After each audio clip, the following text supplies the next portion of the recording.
lot of the high seniority workers there, they were 97 strike vets. They knew what it was like to go all in. Once workers get a taste for that kind of a fight, you don't forget it. You learn those lessons from that, and that stays with you.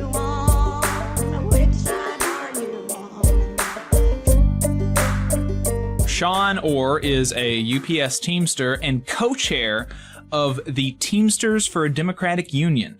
He joins us live now. Sean, thanks for taking the time to talk to us this morning. I really appreciate it. Hey, brother. How are you guys doing? Doing great.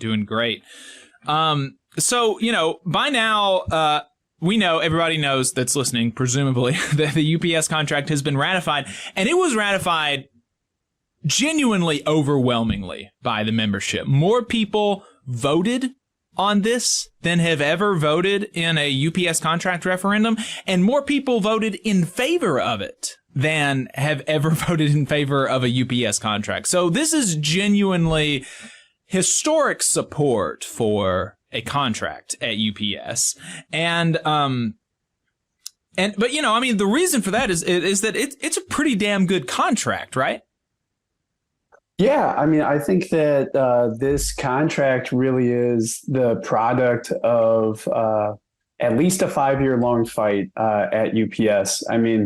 Almost all of the things that we saw get resolved in this deal are things that we, us rank and file activists and militants on the job, have been fighting for since this last contract was imposed on us in 2018.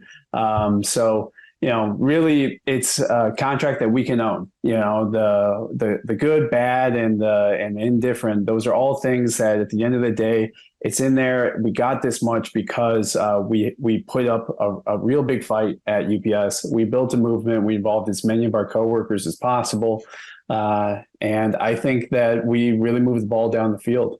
Some of the things are stuff that we did not expect to win, short of a strike. Yet we did. We got rid of a 2-tier driver classification without a strike. I can't think of the last time any union was able to eliminate a 2-tier system short of a strike. Even with a strike, maybe they make a dent in it. We were able to eliminate that. We were able to get air conditioning in all new vehicles starting in January. I've got coworkers of mine who are package car drivers. They have worked at UPS for 30 years, and they never imagined, they never, believed it was possible that we would get that. Yeah, we did. A lot of these demands, like I said, were things that we imagined would require a strike to get out of a company like UPS. Yet they started caving to our demands at the table, and we got this TA that we did because we were a credible strike threat. They knew that we were serious about walking out and hitting the streets if these demands weren't met. At the end of the day, this is something that I think we can really own and be proud of, and it's a good base to build off of for the fights ahead.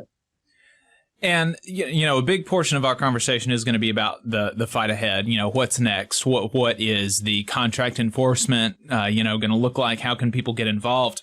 But just to look in the rearview mirror for another few seconds, you mentioned that this is at least a 5-year fight. There was also a big vote no campaign in 2013, is my understanding, at UPS that was led by TDU. And so a lot of it can even be traced back to then. And even in some cases, you can trace it back to, the 70s and 80s, the formation of the TDU, the implementation of one member, one vote, and all that kind of stuff. But, we don't have to go back quite that far. But can you talk to us about some of the organizing that Teamsters for a Democratic Union has done to bring the Teamsters Union to this point where they were able to launch a credible strike threat? Yeah, I think, depends on where we want to get started with things, but I do think that, TDU played a very pivotal role in getting this contract across. Teamsters for a Democratic Union, we were formed decades ago, and really our base as a reform group was mostly in freight and some other industries. But as the Teamsters have changed, so have TDU. There's a lot of us who are involved in TDU that work at UPS now, and That's really, kind of goes back to the 90s and the big contract fight and the strike that happened in 1997 under President Ron Kerry. But this kind of current moment, it's like you said, there was 2018, that contract fight, 2013 contract. You even go previous to that to 2008. And at every single moment, that contract fight sort of served as a catalyst for a bigger movement and a bigger change in our union in a subsequent period. So let's take 2013, for example, where TDU led a vote no movement on the UPS contract. We were part of a big movement of workers, a growing movement of workers that were tired of concessions at UPS under Hoffa. And while the contract was ultimately ratified, there was a big fight. It was a lot closer than the leadership would have liked, and it signaled that there was a lot of discontent among the ranks. Then you hop forward a couple of years to the international election in our union in 2016. And again, people did not think that there was that big of an appetite for change. At the international convention of our union the year prior, there's only a handful of delegates that supported the reform slate that was pulled together by TDU. Yet that slate in the 2016 election for the entire International Brotherhood of Teamsters came within a few thousand votes of winning the whole damn thing. Mm-hmm. That was a huge marker. And that was taking the energy, the rank and file militancy out of 2013 and using that as sort of a driving force out of UPS and into the entire union to change our union, to make it more democratic, more militant, more beholden to the membership. And the body that made that happen was TDU. It was TDU activists at UPS and in the broader union that built out that movement. Now, that similar formula happened in 2018. That contract fight, Hoffa, our own union, proposed a two-tier wage system for package car drivers. They didn't want part-timers to make up to $15 an hour until by the end of the contract. Bunch of stuff that we shouldn't have agreed to. There was a big vote no movement, again, organized by TDU. And this time the vote no movement won. We voted that contract down. But because of a constitutional loophole that was never utilized before, Hoffa imposed that contract upon the membership. And that imposition really kind of marked the end of his career running the IBT. And it was that momentum and that militancy that then was the driving force 3 years later for the 2021 International Electioneering Union, where we did see change take over at the top of the union with the O'Brien-Zuckerman slate, the Teamsters United slate that TDU is a part of. And that's how we kind of got to the moment we're in today. Everything kind of built off of each other. The rank and file militancy in a specific shop, then feeding a broader militancy and broader desire for union democracy in our entire international union. Hey, 5 seconds. Just wanted to say that this is only possible because of our donors. If you want to see more of this, then consider donating yourself at tvlr.fm/donate. What was it that you think created that appetite among the membership for greater democracy, change, militancy, created the appetite that would cause them to vote for a reform slate to lead the international union, and to vote down a contract in 2018? I think that, there's a lot of factors that led into that. At UPS specifically, just talking about that specific situation, a lot of the high seniority workers there, they were 97 strike vets. They went through the 1997 strike. They knew what it was like to go all in to win as much as you can against an employer like UPS. We won a great deal. And we saw it every subsequent contract after that, more be given back to the company, more concessions from the union. But you don't lose that militant spark. Once workers get a taste for that kind of a fight, you don't forget it. You learn those lessons from that, and that stays with you.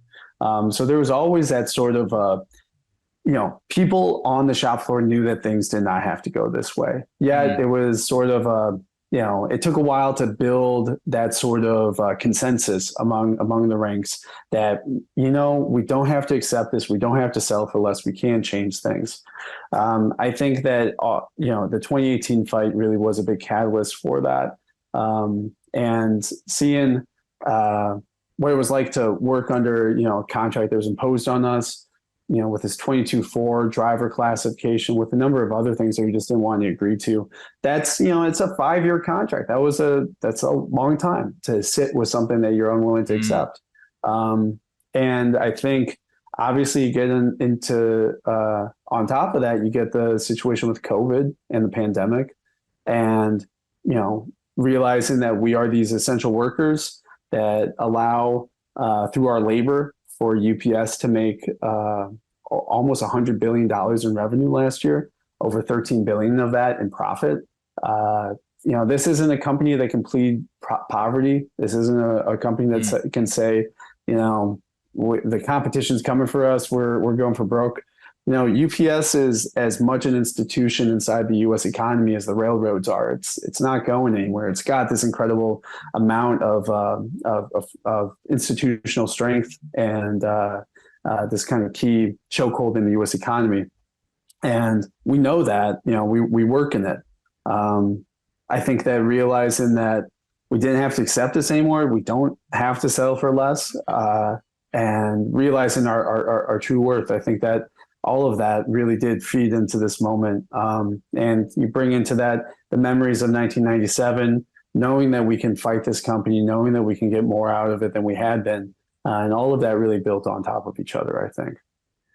So the contract is ratified now. Like I said, overwhelmingly, really just a huge amount of support from the members.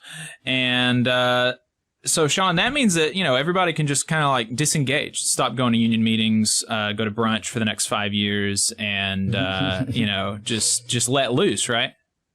Oh, yeah, that's exactly what that means. No, absolutely not. No, we've got... Come on, Sean.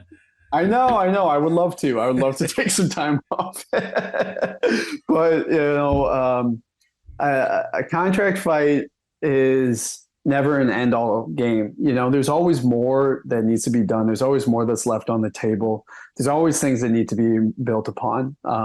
And we definitely got some more initiative than we had previously. I think workers on the job really took the initiative in this contract fight. We defined the terms of what what our union was going to be advocating at the table, and we defined the terms of what the company had to accept if they wanted to avoid a strike. Now, that's not fixed. That's not a fixed position, right? Like, on the shop floor, somebody's always got the initiative. It's either us workers or it's the company. And if we're resting on our laurels, think, wow, man, we got this. Like king of the hill, we won this spot. Guess what? Tomorrow the company's going to knock you out of that. They're going to pivot. They're going to come swinging from a different area. We have to constantly Sean, now you're telling me that it's possible that UPS would violate a contract that they agreed to? Yeah, they definitely would, especially one that they didn't want. I think that there's a lot of things that are in this new contract that we're going to, the company's not going to enforce this contract on us. We're going to enforce this contract. We always have. And we're going to have to do that every single day for the next 5 years. Militant contract enforcement on the job. That's what myself and thousands of other rank and file militants are going to be focusing on these next 5 years. Militant what does that look like? Of this contract. Yeah, what does that look like exactly day to day? What are you going to be doing, and what should members across the country be doing to make sure that UPS does follow the contract? Because even though it would be great to live in a world where everybody was a good faith actor, and that when companies agreed to a contract, they wouldn't violate the contract and do everything that they can to undercut workers. But that's not the world that we live in, and we know that companies will do that. So what are you going to be doing, and what should UPS Teamsters across the country be doing to make sure that that all of the gains that were won in this contract are actually realized by the workers? So I think the first thing that everybody's got to do, all the militants got to do, and all the activists on the job have to do is they have to go over what we won in this contract with as many of their coworkers as possible. Walk through it line by line, especially the things that, not the dollars and cents, not the wages that we won, but more of the contract language that we won and the contract language that we currently have. Get that out as much as possible and get as many people involved in enforcing that on the job as you possibly can.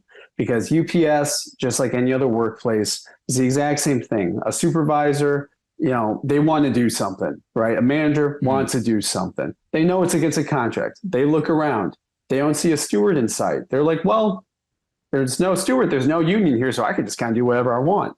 And they'll have supervisors do union work. They'll violate people's seniority. They will violate our safety language in the workplace. They'll violate people's 8-hour requests, their 9-5 requests, whatever that is. And they just think, well, no steward, no union, right? We need to change that culture on the job. We need to demonstrate that the entire membership are the union and that any member can enforce this contract. It doesn't have to be a steward. It doesn't have to be a local officer. It can be any member of this union. And that comes down to making sure that our work's protected, that supervisors are not doing it. It comes down to making sure that everybody who is scheduled to work is working, that the company is not just sending people home. That comes down to enforcing our seniority rights on the job. Seniority prevails in all circumstances. And I think we need to take that phrase and we need to run with it as far as we possibly can. There's a lot of different things that we're going to have here that I think we need to build off of. I mean, for drivers, we got this new changes to our 8-hour request language. With us drivers, we don't get a limit to our overtime outside of the federally mandated DOT hours of 14-hour day. So they can work you up to 14 hours, right? But as drivers, we can put in a request for an 8-hour day where they schedule you just to work for 8 hours. And they violate it all the time. But we got a little bit of stronger language in here now. Language that, in my opinion, means that we can take some work off of our trucks and guarantee that 8-hour day ourselves. Now, all of that stuff is just, words on a piece of paper until it's put into practice. And I think we have to go about setting the standards and setting a new precedent of what is going to be allowed in this contract. Because that's going to give us just, the biggest amount of room possible. And the company's going to go into work expecting, everything to be the same. They're not going to tell their supervisors and their managers, hey, here's all the new changes in the contract, stick to them. They're not going to do that. It's business as usual. They're going to just act like nothing happened. And if they're acting like nothing happened and we act like nothing happened, guess what? Nothing probably happened. This contract didn't really matter. We have to go and we have to put the work in of actually enforcing this on the job and building off of it, because there's a lot more ground to cover than what we just got in this most recent round. And we have to be prepared and positioned to win all that we can over the next 5 years. Yeah, absolutely. That's all great stuff, Sean. Is there anything else that you think is important to talk about regarding the UPS Teamster contract and enforcement in this fight before we move on to our next topic? Yeah, I mean, the only thing that I would add to that is that, we do have a lot more work to be done at UPS. I think that we've demonstrated something. We learned something this most recent round, which is, we went into this contract fight with a bunch of demands, mostly around pay stuff, right? We want to get rid of a 2-tier wage system. We want all drivers paid the same. We want part-timers to get a big pay increase. We want to get an extra paid holiday or two. It's a lot of pay stuff, right? And we went into this expecting, to really hit a wall, right? And probably have to go on strike over it. Yeah, we didn't. The company TA'd a lot of our demands. They TA'd eliminating the 22-4 classification, our 2-tier driver system, day one of this contract. That's kind of crazy. They TA'd the AC in trucks. We got a significant pay increase for part-timers. I think that we learned something. We learned that UPS is willing to pay a lot of money to avert a strike. And those were the demands that we brought to the table. We brought a bunch of demands around money. and around getting a bigger slice of the pie. I think that what we need to do next go around is we need to get a bigger slice of the power on the job. We got paid, but the company is going to still be violating our contract. More importantly, they're going to be violating our rights as human beings on the job. They're going to be forcing us to work. They're going to be dictating to us. They're going to be telling us what to do. I think that we need to get more out of the basic assertion of human dignity on the job and asserting it on the spot, not, filing a grievance and waiting for that to get resolved 6 months from now. But contract on the spot enforcement. I think there's a lot that we can build off of toward that. I think we started getting a little taste of it with this contract fight. But that's the questions of human dignity, I think, are going to go on past this. I'm really inspired by what the UAW folks are fighting for. I think, when I heard their demand around 4 days of work with 5 days of pay, I was looking around like, damn, why didn't we think of that? That's awesome. Yeah. But, I think there's a lot to be built off of. And this kind of new moment we're coming into with a labor movement is going to serve a lot of inspiration for myself and my coworkers. You just saw a clip from the Valley Labor Report. We are live every Saturday morning from 9:30 a.m. till 12:30 p.m. And we pride ourselves on keeping all of our content free to everybody so that we can talk to as many working folks as possible. If you support the work that we're doing, you think that it's important, you think that it's good, then consider making a monthly contribution to the project, and you can do that on our website, tvlr.fm. Which side are you on?